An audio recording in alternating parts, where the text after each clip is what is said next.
Hello, everybody. Welcome back to another episode of Doors Unlocked. I'm your co-host, Tristan Ruttman, joined as always by Ari Schamberg. And we are excited to be back after a nice spring break. We hope everyone enjoyed their time off and is ready to dive into some more Vanderbilt sports. So let's start off, as usual, with a recap of the past few weeks of Vanderbilt basketball. We're going to recap the SEC tournaments. So you want to talk about the men's real quick? Yeah, I would love to. It was a disappointing SEC tournament this year for the Vanderbilt Commodores men's team. They lost in the first round to a hungry Texas team.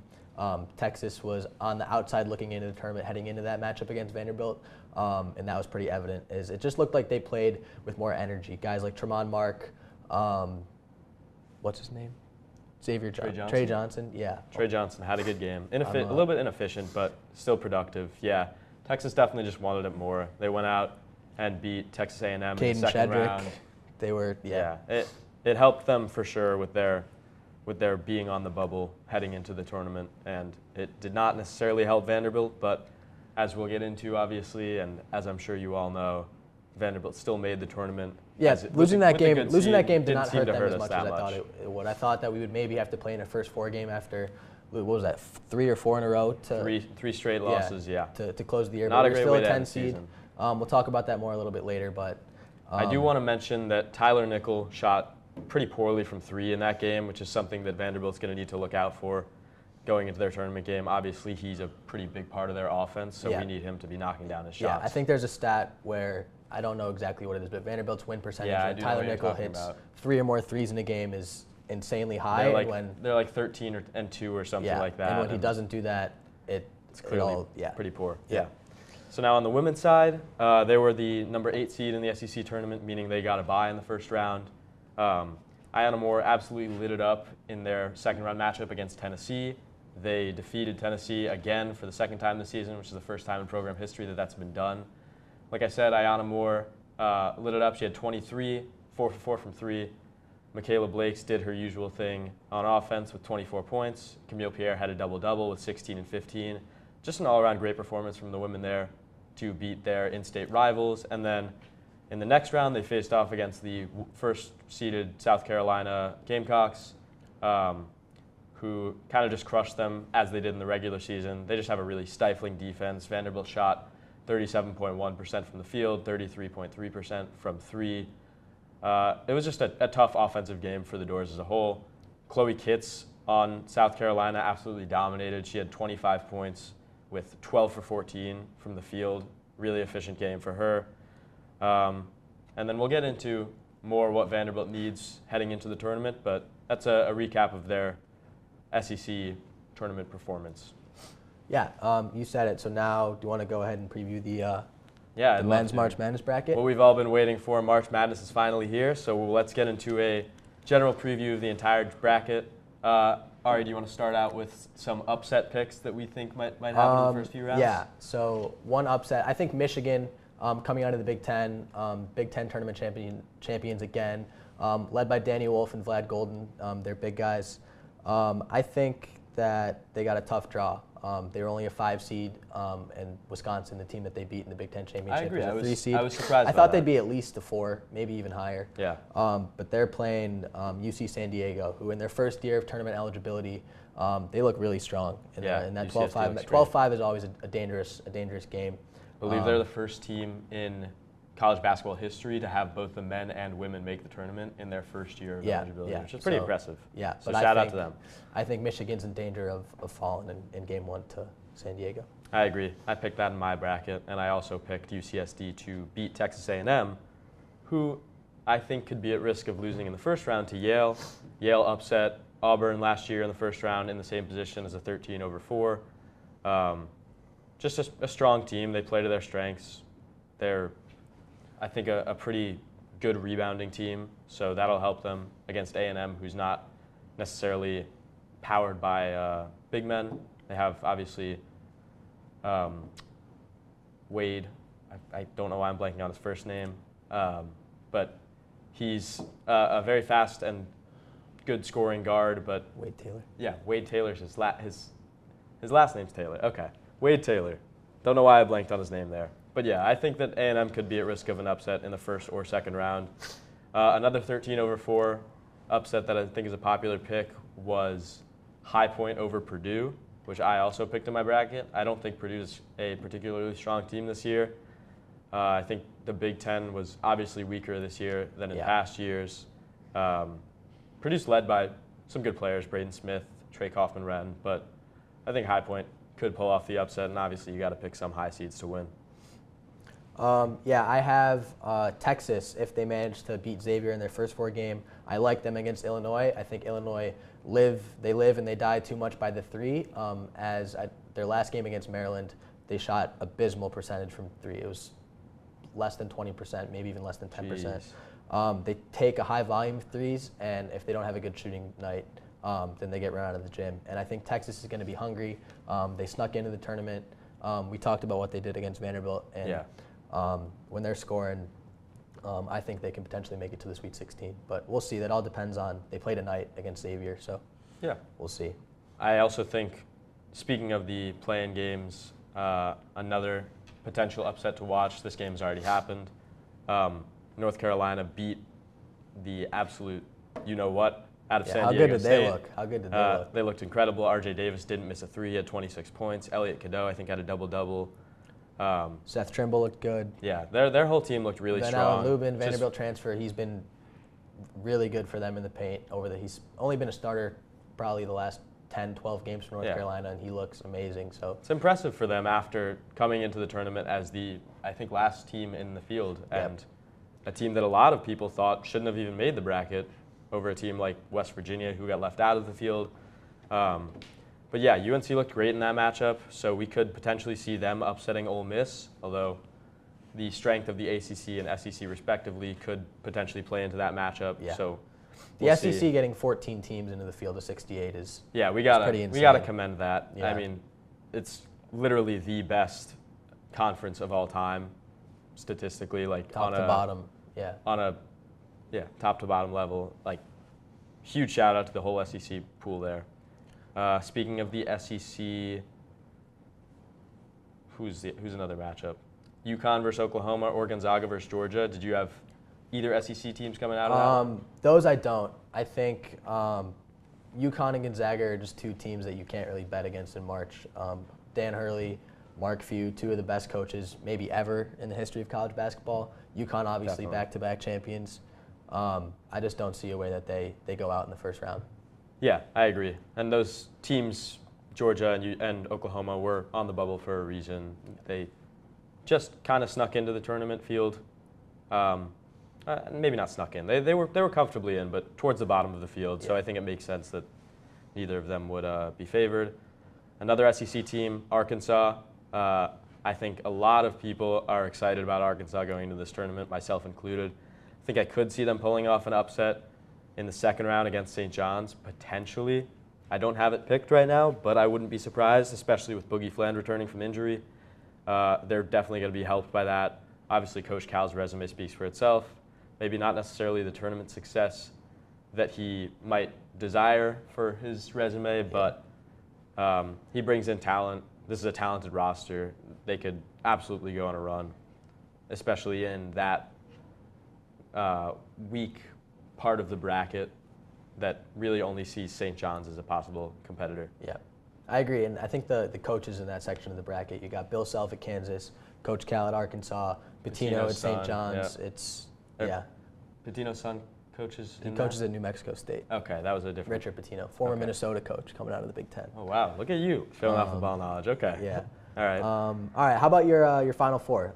Final Let's Four. Get into it a little bit. Before I get to my Final Four, I do want to say, just because my Final Four is all chalk, I want to give a shout out to Drake because I have them go to the Elite Eight. That's my big Cinderella run of the tournament. I like Drake. I'm a little nervous. You always got to have a double-digit seed making a run to the Elite Eight. Yeah. Because I think it's happened every year since. Yeah. With that being said, though, I feel like this year more than ever feels like it feels like it's a chalk year. Yeah. I feel like the talent gap between the elite teams, the good teams, and the okay teams is way wider than normal years, and it's way harder to see an upset that jumps out at me on this bracket. Yeah. And I think that now that you say that, because you say that, my Final Four, I have all 4 1 seeds, so Auburn, Florida, Duke, and Houston. Do you know when the last time that happened was? Yeah, I actually do. I noted it this morning. I saw it on a video from the Ryan Hammer. I don't know if you know him, but I don't. Absolute ball You gotta put knower.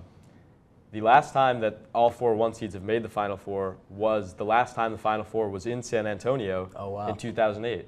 So could we see a repeat in the same arena? You never know. But yeah, I mean, these 4 1 seeds, there wasn't really ever any discussion about. Did Florida win that in 08? Was that Billy Donovan's Florida team when they won back-to-back, or am I wrong? I do not know. That's a good question. I'll check. Maybe you should fact check that. Yeah, you can keep talking. But yeah, the 4 1 seeds, there was really no debate going into Selection Sunday about who the 1 seeds were going to be. These were the 4 best teams. I guess there was a bit of a debate with the 4th 1 seed, but Florida kind of closed that up, especially with their performance in the SEC tournament.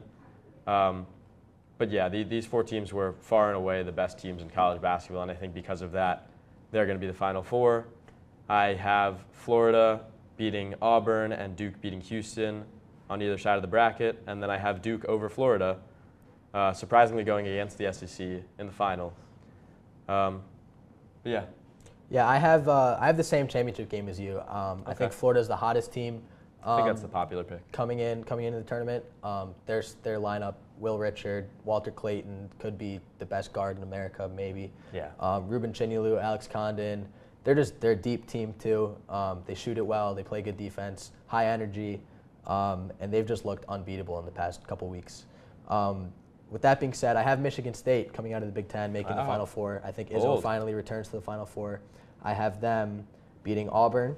I got to come at you with a stat real quick. Yeah, let's hear it. Have you heard the stat that no team that is a 1 or 2 seed that is not ranked in the preseason AP poll has ever made the Final Four? Yeah, well, I have heard that. Do you think Michigan State's going to be the first? Maybe. I think they can be. I think they have as good a chance as anyone. They're a unique team in the fact they don't really have any one player that jumps out. It can be anyone on any given night. Yeah. Izzo's a great team. Coach. Obviously, they're a deep team. Coach. Good program. Yeah, I don't hate the pick. And then I have Tennessee beating Clemson actually to go to the Final Four. I think Clemson is going to. It's a bit of an upset. Clemson last year. I think last year they made the Elite Eight. Yeah, they did. I like them to get back there. The ACC obviously was pretty terrible, all things considered, but I think they maybe get 2 teams into the Elite Eight. So I like Clemson. Speaking of the ACC, Louisville as an 8 seed. Yeah, we definitely got to talk about shocking. that. I mean, Twitter has been blowing up about that one. They were 10th in the AP 10th poll. in the AP poll just recently, and somehow 8th in the tournament seeds. If you see the ranking of the top 10 teams, or the seeding of the top 10 teams in the AP poll, it's 1, 1, 1, 1, 2, 2, 2, 2, 3, 3, 3, and then 8. Yeah. It's completely crazy. Out of it. It's pretty crazy. Louisville's a really strong team. It doesn't make much sense. I'm interested to see what the committee was thinking there, especially considering that Memphis, I saw a stat comparing. I do like Memphis. I saw a stat comparing Memphis and Louisville, and their net ratings sort of seem like the 2 seeds should be completely swapped. Flipped, yeah. Which is interesting. Yeah. But Memphis has got a killer in PJ Haggerty. Yeah, he averages one of the best scorers 30 in the points a nation. game. In their conference tournament, didn't he? I think so. Yeah. He had 42 in their first game, which is crazy. Yeah, I mean, crazy. Yeah, Memphis is a good team. He's a scorer for sure. I know a lot of people do have Colorado State over Memphis. That's a pretty popular upset pick, which is interesting. Colorado State, very good 3-point shooting team, but I still have Memphis coming out of that one. I think just like a higher seed. I don't know.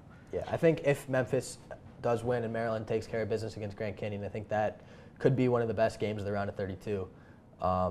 Maryland's really good. Yeah, that'll be a good game. So we'll see. Maryland is very good. I'm a big fan of Derek Queens. Yeah. Top freshman. Probably. He was on the same high school team as Cooper Flagg. Yeah, I saw actually a lot of guys are on the same team as Cooper Flagg. Yep. I'm trying to think of who else I saw. The freshman on UConn who won Big Yeah, East Liam freshman McNeely year. is. Yep. There were definitely some others. Let me look it up real quick. Yeah. I'll talk about Vanderbilt a little bit. They play St. Mary's in their first round. St. Mary's, good team. They won the West Coast Conference regular season, and then I think they lost to Gonzaga in the tournament championship game. Yep. But they're always a good team, and I feel like they're always in the tournament. They're always a scary team.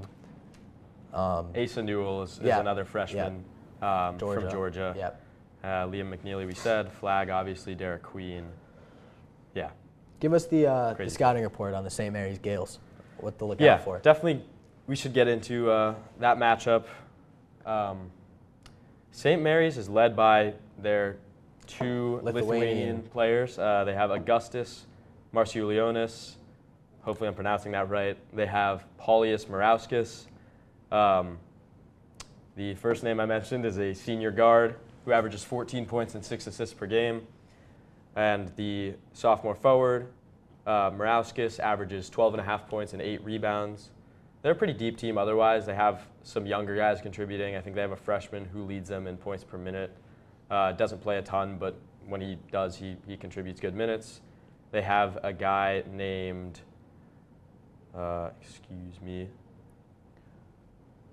Mitchell Saxon. Yeah, center, big guy.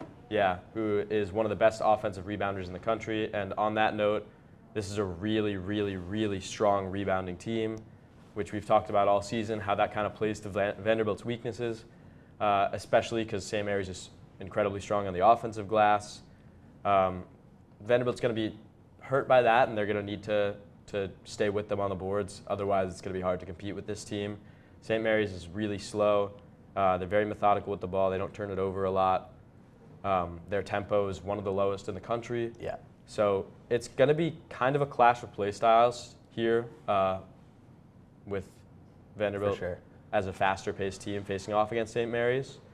But that said, that doesn't necessarily mean anything. I don't think slower teams or faster teams are better inherently. I think it's deeper than just that statistic alone. So it'll be an interesting matchup for sure. Yeah, I think pace is going to have a big role to play in this game. The transition game, if Vanderbilt can get the ball, get it up the floor, steal some possessions, force turnovers, I think that is what they need to do to win. Tyler Nickel, as we said earlier, has to be better from 3 than he was in that game against Texas. I do think that, unfortunately, as you said, Vanderbilt is notoriously a strong team at turning the ball over from their opponents, but St. Mary's is they don't turn the ball over one of the best teams at not turning the ball over. They don't allow a lot of blocks or steals. And Vanderbilt forces usually a turnover percentage of 20%, whereas St. Mary's gives it up just 15.1% of the time. So that's a pretty big discrepancy there. Yeah. So Vanderbilt's going to kind of need to battle through that to pull off an upset here. But it is a pretty popular pick. I think it's the most popular picked 10/7 upset in the bracket. I think if Carey and McLaughlin stay out of foul trouble, if Vanderbilt's able to speed the game up a little bit, run in transition, and force more turnovers than St. Mary's would like, then I think they have a very good chance to win. Yeah. However, if the game is played, slower, a lot of whistles, St. Mary's is allowed to get deeper into the shot clock, then I think Vanderbilt can run into some issues. Yeah, I agree with you. Speaking of the shot clock there, another stat which was interesting to look out for, St. Mary's average possession length is 20.2 seconds. Vanderbilt's is around 16, so pretty big difference there. Vanderbilt likes to get up shots pretty early. Yeah, the pace is going to be very important. Yeah, it's going to be definitely something that we'll see on the stat sheet and in the game if you're watching, which of course you should be. Now to get on to the women's side, they are the opposite. They're a 7 seed facing a 10 seed in Oregon. Oregon is kind of similar to St. Mary's, honestly. They're a very strong defensive team. They don't turn the ball over that much. However, they aren't as strong offensively.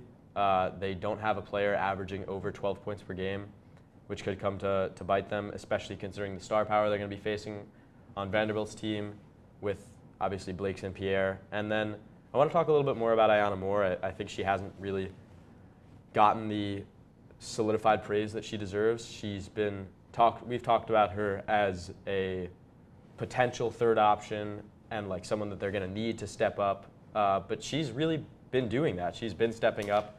The last 2 games of the SEC tournament, she's averaging like over 20 points per game. She put up 20 in both.